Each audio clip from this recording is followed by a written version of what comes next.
true. What would you say were some of the strategies you used as a first-time user who began the fish farming in getting your market? So one thing I always say is that, that's the mindset I have, is that, everyone is into farming, so you have to sort of separate yourself from everyone else, right? You add value to your product. So you don't just say, oh, maybe you're selling raw catfish. You can process it. So at a point, we're doing pre-spiced catfish. So you spice it, foil it. All you have to do is just do it in the oven. You understand? So it was that also helped us. And once you do that, once you add value, you can charge more. I say that you should do market research, try and establish customers before you put money into it, because you have to bear in mind that even though you're not getting customers, you are still feeding the catfish. Yeah. So you try your best and get customers whilst you are starting. So once you have them ready, you can be able to distribute easier, and then adding value to it is good if you have good ways of storing it. So I don't know if you saw with the smoker. Yeah. So once you can sell the raw catfish, you can smoke it, or you can fry it, you can freeze it. If people don't want the raw one, you can smoke it, prepare it, do it for get to the market. We also did that. So we did the smoking, we did the grilling one, with the pre-spice. All of that was good. So once you add value to your produce, I believe. And the good one, you have market from like people buying from Accra. Yeah, lots of people bought from Accra, some people outside Accra too. So nice. It was good. Most of the people complain, and then they have fishes no one is buying. They always say one of the main easy way of marketing your fishes is social media.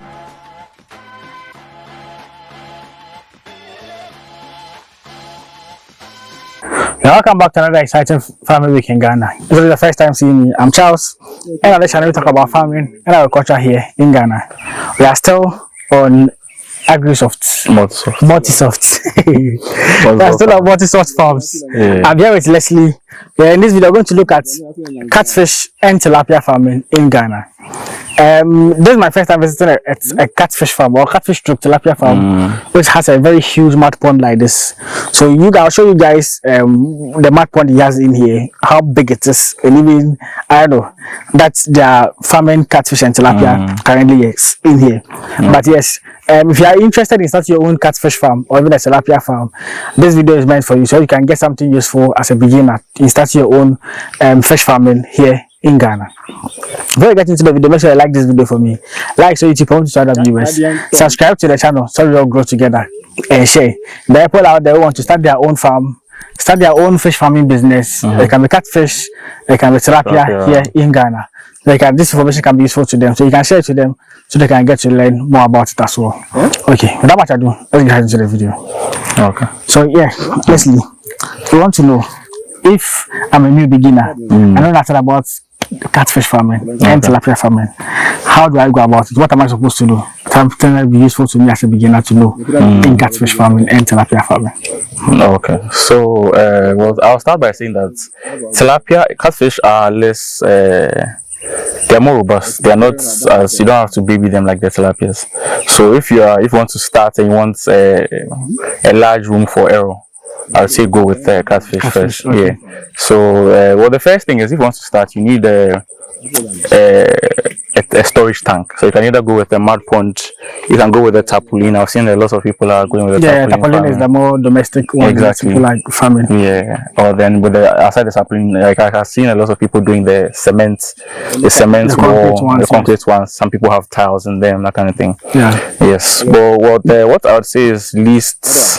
It doesn't take a lot of maintenance as is the mud pond. So with ours like this, we have a freshwater source coming in, then we have a number of outlets that lead I'll say wastewater out. Right. So that's okay. So that one is not as maintenance. You don't need to do a lot of maintenance on it. But then with the tarpaulin one, you have to sort of empty the tank, move the fish, clean them, because those ones, they form algae on the walls of the tank and the tarpaulin as well. But these ones are less. You need less maintenance for these ones. So the first thing I'll say you should do is, some people have their adults catfish, tilapia, if you want to breed, right? And then you can get the eggs, you can cut them out, fertilize them with the sperm. Exactly, yeah. But then what I've seen is that one requires a bit more expert knowledge. So what you can do is that once you get your water source, then you source a reliable supplier, which is what we normally do. Okay. So you get a reliable supplier that can give you healthy fingerlings or juveniles, depending on which stage you want to start with. Okay. So once you get that, you transport them to your site. So the thing with catfish is that the catfish, if you just have like a gallon, you can transport the catfish in the gallon. Yeah, in the gallon. Sure. But with the tilapias, you need to transport them with oxygen. Oh, okay. So yeah, so you put them in a. So what happens is you put them in a bag, and then you put them, or you can put them in an airtight container. But with that container, you have to put oxygen inside, and then with that, you don't really have time to spend on the road to where you're going. So even though you're transporting tilapia, you're waking up at dawn, doing all of that, getting to the farm very early, getting to the farm where the water is still cold, where they can acclimate easier. Okay. So for tilapia, I'd say it takes a bit more of a. You have to baby them small before you can keep them. You have to pamper them. Exactly, you have to pamper them. Exactly. So yes, but catfish is much easier. They grow faster. You know, they get more meat per fish. Yeah, exactly. So that's about it. There's different feeds for catfish and tilapia on the market, but I've noticed that if push comes to shove, you can mix a bit of both for them, and they do just fine. Another thing too is that now that the artificial feed is getting expensive, you can use a bit of the artificial feed. You can also use Azola. Yeah. So that one, I know that it gives them some amount of protein in their diet. Yeah. It also helps with oxygenating the water. The one thing you have to notice is that if the water is stagnant, you will get algae on top, and then they also use a lot of oxygen. Yeah. So they end up starving of killing your fishes. Yes. So once you have something like this, a bigger pond where water is always coming in and always leaving, it's always moving and oxygenating the water in the way. Yeah. So with the tarpaulin and the cement types, what I've noticed is that people have external water filters. So there's a pump taking water from the pond, filtering it and throwing it back into the water. But as throwing it from a height, so that as it falls, it oxygenates the water, cleans the water for the fish. So that's I feel like that's a few of things that you have to know. You can also use what's it called? Guardian tonic salt. It helps with cleaning the water, maintaining the water. So once you have fish, you need to have a pH tester. You test their stability, check for the basically check for the water health levels, that they are okay for your fish. So that's most of it. So let's circle back. Because we spoke about a lot of things. We spoke about feeding, we spoke about pond, we spoke about treatment of water and all of that. Yeah. When you get to the fingerlings, did you obtain fingerlings or obtain juveniles when you're starting? So we obtain juveniles when we're starting. Okay. So because we're starting, and we didn't really know much, we didn't want to go with fingerlings where we have a larger margin of error, because over here our thing is actually quite big. Yeah. So if you start with fingerlings, it's very likely that they probably don't even find the food when you put them in. Yeah. So that's is very good to start with fingerlings, I'd say. Juveniles. Yeah. So that's one of the important information. When I'm going to catfish farming per se, a beginner, don't strike yourself going for fingerlings. Yeah, you cannot take care of them and they might die. Yeah. You can go for juveniles. Juveniles are a little bit matured than the fingerlings, and that one they are strong. Catfish are like hardy animals. I always say they are very strong. They can withstand a lot of conditions. You cannot feed them for some time, and they'll find their own way of feeding. Even the journey from, because we are about 5 hours from Accra, so even the journey from Accra to here, it's exactly for them to even survive the journey alone. They need to be a bit exactly. But let me ask, normally people have these issues of when they transport the fishes from the journey and bring them, introduce them to a new area or a new pond. Normally face some mortalities. Okay. When you're starting, did you get that mortality? And how were you able to stop them from dying? Okay, so with the catfish, we didn't get any mortalities. Oh, okay. But with out of the 1,000, we didn't lose any of them that we started with. But with the tilapia, we lost about 10 on the first day. So I would say maybe those, because of the traveling conditions, I had to rush from Accra to here. So I would say that maybe it's because of that. But after that, we didn't really face any other mortalities from Accra, or from even when we put them in the water. You just have to know how to introduce them to the water. You have to gradually release them into the water, mix the water a bit, let them get acclimated with it, and then once you drop them in, they'll be fine. And make sure that your water quality is also good before you put them inside, and then maybe the journey is also long. So once you put them in, you give them some feed, let them be okay. That's it's not really sure. Yeah, let's look at the pond. I'm interested in the pond. So okay. This dam, what is dam that you have in here? Was it manually built?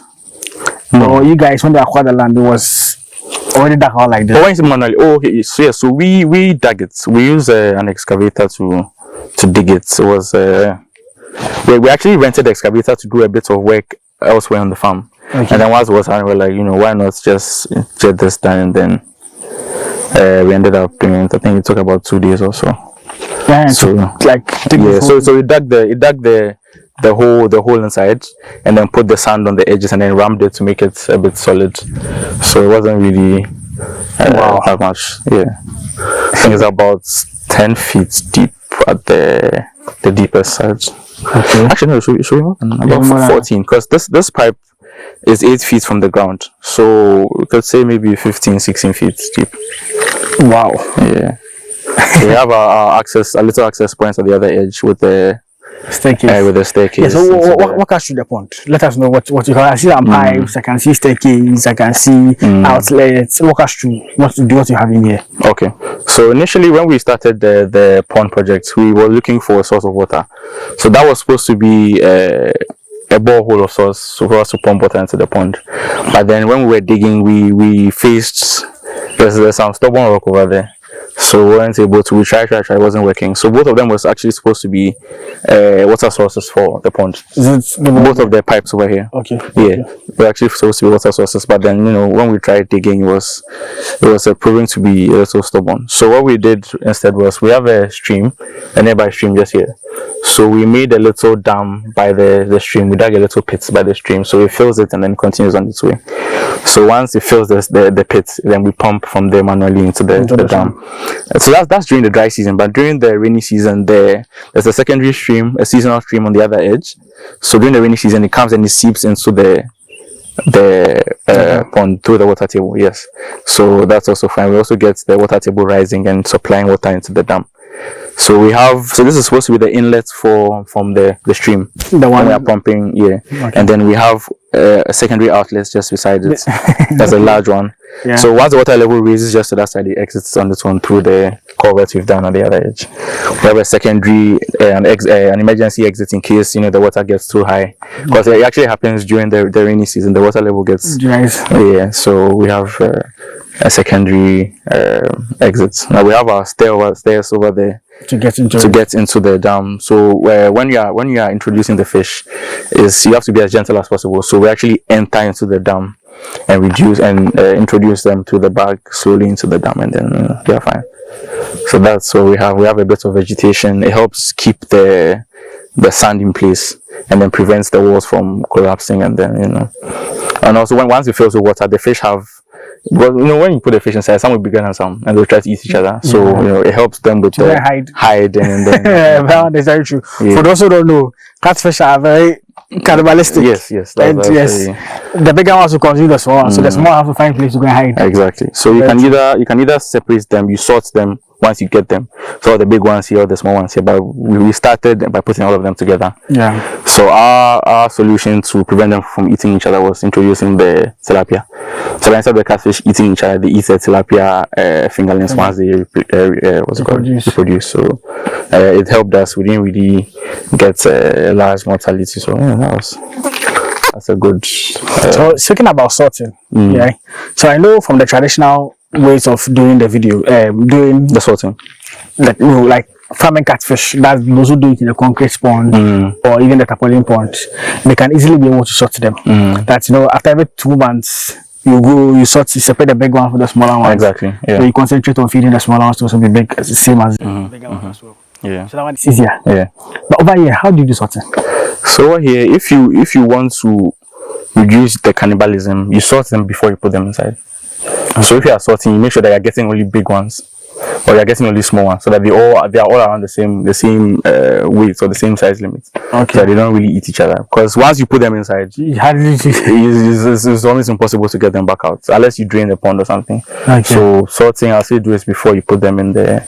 So once you get them, at least monitor them with the big ones, small one, just. That's another thing. So once you get juveniles, they are little. You can see those who are big, those who are small. Yeah. So you can sort them at the source and where you are buying it, and then say, oh, you want really big ones because your pond is so and so, and then it helps you to do that. So that's a tip that you can do. If you want to go into mud pond farming, comes to fish farming, you can also introduce that. But one of the disadvantages that comes with mud pond is just being able to sort them. As compared to like the concrete, and it's difficult. Because imagine fishes here. You can't. About 10,000 fishes. How are you going to sort them? Exactly. That's one of the major problems. Yeah. Wow. So that's. Wow. But like this one is big. So currently the pond is currently dry. As you can see, so the guys just harvested finished their first planting season. You want to start a new one. So with time you can. When are you guys starting the new season for the fishing? We're hoping by next month. Once the rains are because we also have to plan with filling the pond.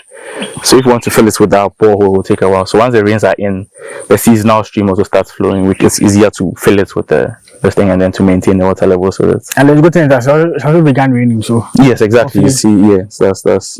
You can get these things like filled up quite quickly. It will be much easier to, But then this is insane. Yeah. Imagine the number of fishes that can go into this. It's actually we started with just 1,000. Even that, I mean, so with this you can.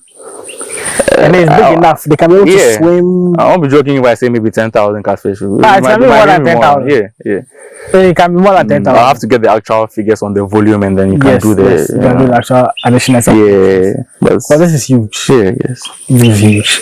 Now there's low maintenance when it comes to this as well. Yeah, the markets. Well, when we started, the market wasn't really good because we didn't even know a lot of the sellers.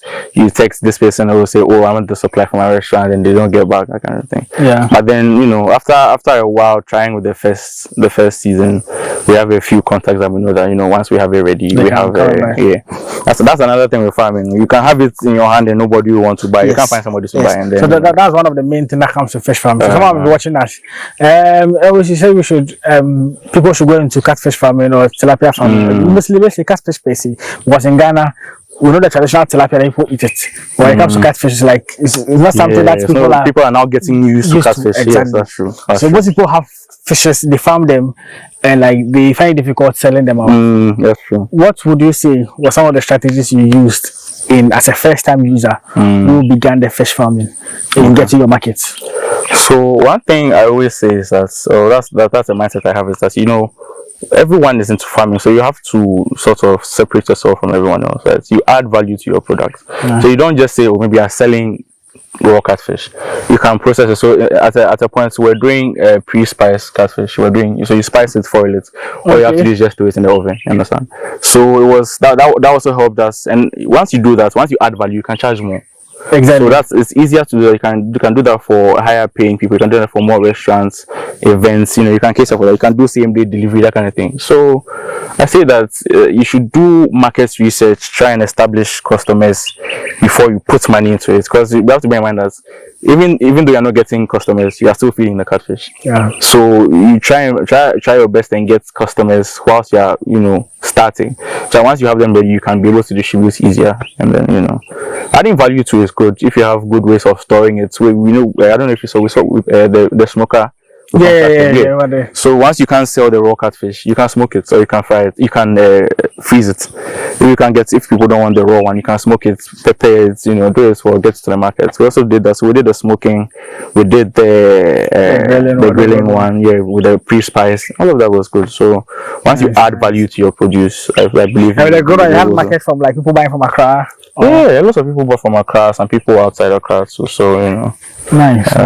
It was good. Most of the people complain, and then they have fishes no one is buying. They always say one of the main easy way of marketing your fishes is social media. Yes, everyone is on YouTube. Everyone is on. That's actually the only way I market on TikTok. Everyone, social media is everywhere. Once you're able to get like a good social following, you can market almost anything. So just post the videos of the fishes. Exactly. Post it that they have fishes available. Always and every time people are out there on social media. You might not know, even today, someone is out there thinking of how to get 10,000 tilapia or catfish, but he's not getting people to go and buy from. That's true. You get it? Yeah. And he's online searching for these people like you who have your farm, you have the fishes in there. So always be posting it on social media. That's true. Create an account, be posting, leverage on it. Just be sharing. Even though it's a Facebook status, you can be putting it there. Someone can contact you. Oh, I want one. Oh, I want two. All of them, at least it helps reduce your cost. That goes into it. So that's something that's useful that you can benefit from. But let's look at the feeding. You made mention of type of some of the feeds, the foreign ones that you buy, and the Azola. We'll come to the Azola. Yes. But what feed did you use in feeding the fishes? Okay, so first I'll mention again that we put the tilapia fingerlings in a way they are feeding. Okay. So once we put the tilapia inside, we put the tilapia inside a few months before the catfish came in. So by then they had multiplied and given birth to a lot in the fish in the pond. Okay. So once we put the catfish inside, they started eating the tilapia fingerlings. So that's one form of feeding. The tilapia fingerlings are high in protein, so that's good.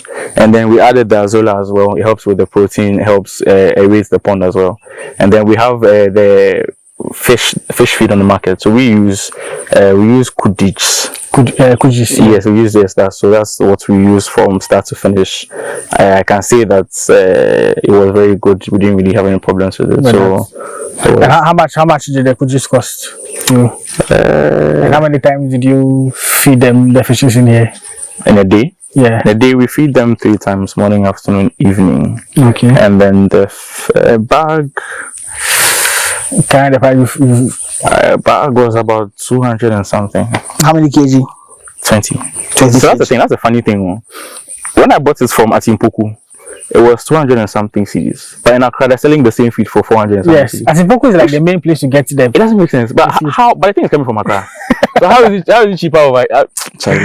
Atimpoku is like, so for those in Ghana, for the viewers in Ghana who want to go into fish farming, Atimpoku is like one of the main places where the feed are being produced and are being sold, and like quite affordable there.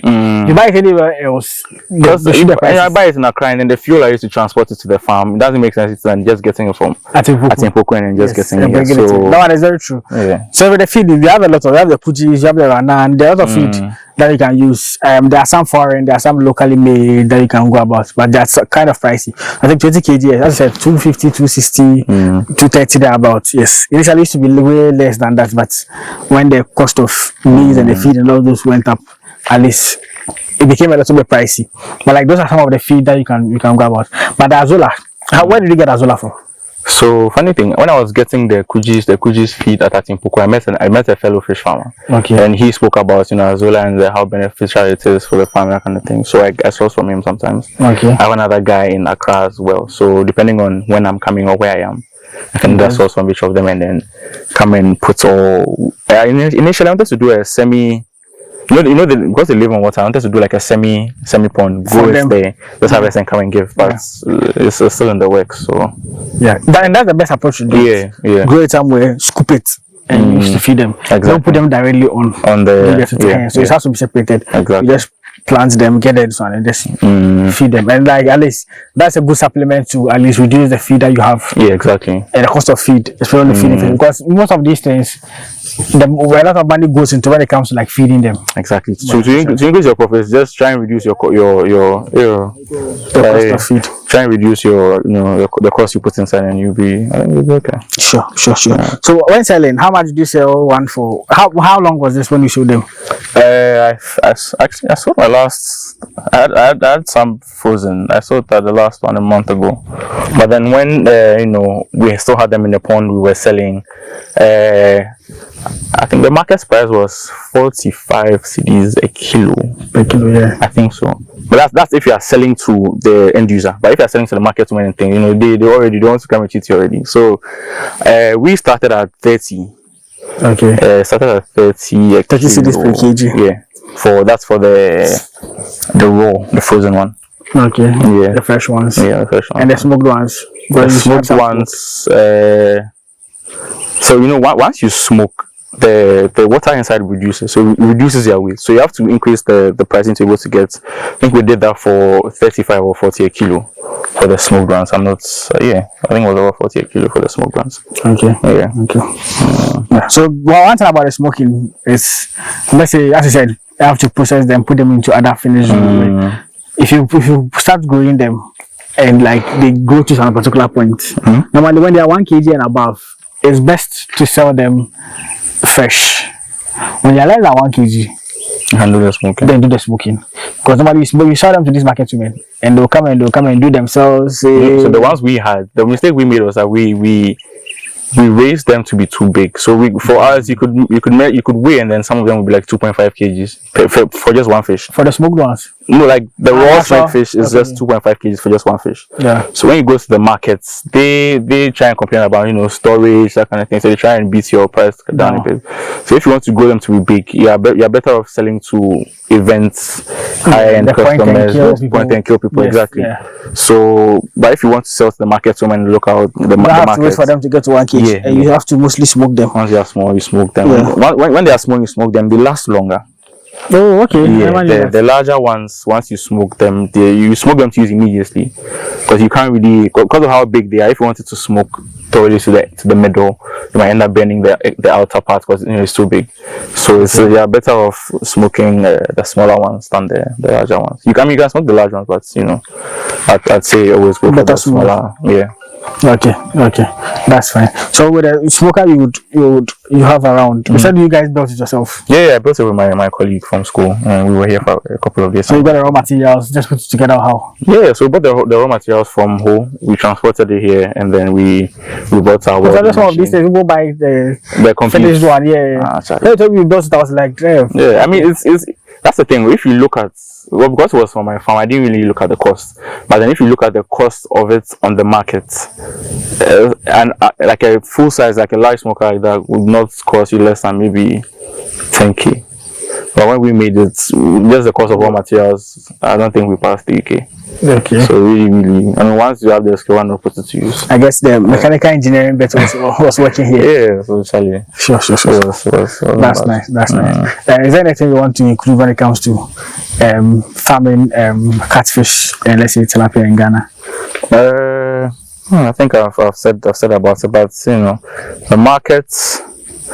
I'd say the market is not.